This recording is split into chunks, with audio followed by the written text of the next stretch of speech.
one of the things about stress eating, one of the things about emotional eating is it doesn't matter how many macros or calories you calculate.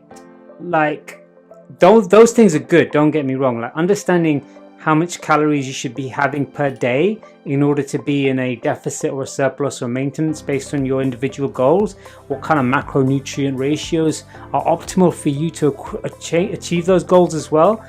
They're a moot point if you're stress eating and you have emotional triggers behind food, because until you get rid of those emotional triggers behind the food and behind your eating habits, it's very difficult to move forward with the results you're looking for. Because like I said, life is a very stressful place right now. So more often than not, you're going to be put into situations where you feel stressed out, and if your trigger and your habits response is to lend itself to stress eating and emotional eating, that's what you're going to go to. That's what you're going to go to for a default mode to feel better within yourself at that point in time. Now, we all know that eating for the sake of emotions and stress eating isn't good for us, but we do it anyway because at that moment in time it makes us feel better and it gives us a release of dopamine, and the body and the mind is rewarded for that moment in time. You have a stressful thing that happens in your life at that time, and then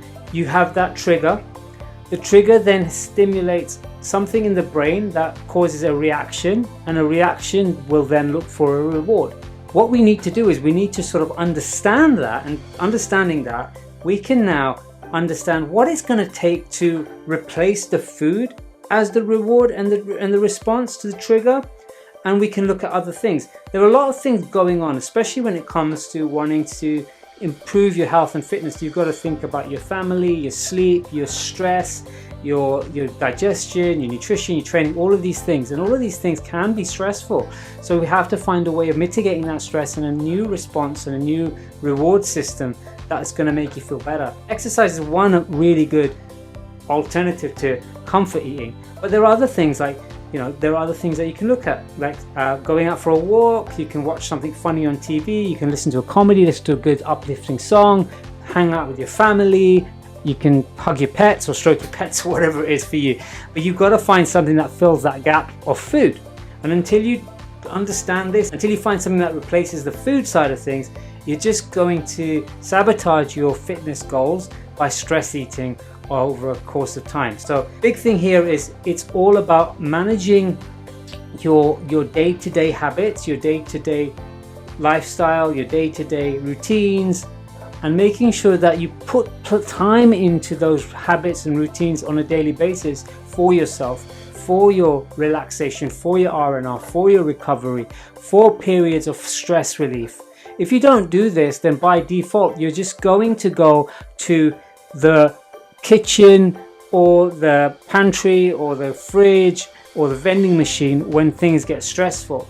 But you know what I mean, just doing something for yourself where you could just chill out for a little bit. If we're always on the go, if we're always in that sympathetic state, sympathetic nervous system state where we're always on the fight or flight response path, you're just going to find that you're more and more stressed, your cortisol levels are high, it's going to make it harder to burn the fat, it's going to make it harder to sleep, it's going to make it harder to recover from workouts, you're going to be cranky, you're going to comfort eat, and it's going to be a vicious cycle where you continuously do these things over and over and over again, because that's what your brain has now programmed itself to do, because it's that, like I said, that quick reward system that you need to get out of by having a better coping strategy and a better coping mechanism in place to deal with it. So really there are patterns in play in your life. You need to understand these patterns and these habit loops. So these habit loops are, like I said, in very basic terms, you have a trigger, you have a response, and you have a reward for that response. So once you start understanding that there's triggers, there are patterns emerging where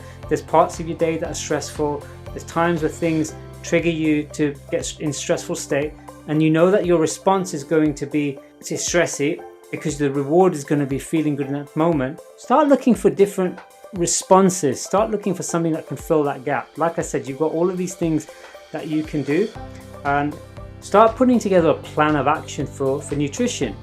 Have a habits-based approach to nutrition where you can work on eating cleaner, but it's also going to satisfy you and make you feel good. It's not about nutrition, dieting and weight loss and fat loss can be stressful in itself if you're doing it very aggressively. If you're cutting out a lot of foods, if you're trying to go low carb, keto, really low calories, you know, and that in itself is bloody stressful, right? That's really stressful in itself. So you have to have a nutrition program in place that's going to help you to not become stressful. You know, have a plan, have pre-cooked meals, have an understanding of foods that you like to eat that are conducive to the goals that you're trying to achieve. If you are struggling with stress eating and you want to have a chat with me, or you want to come up with a plan to help you with stress eating, drop me a comment below. Just say stress eating, or drop me an email at farhad@teamfightingfit.com. Say that you need help with stress eating, put that in the subject line. More than happy to have a chat with you, more than happy to help. Listen, have a great day, take care, bye bye.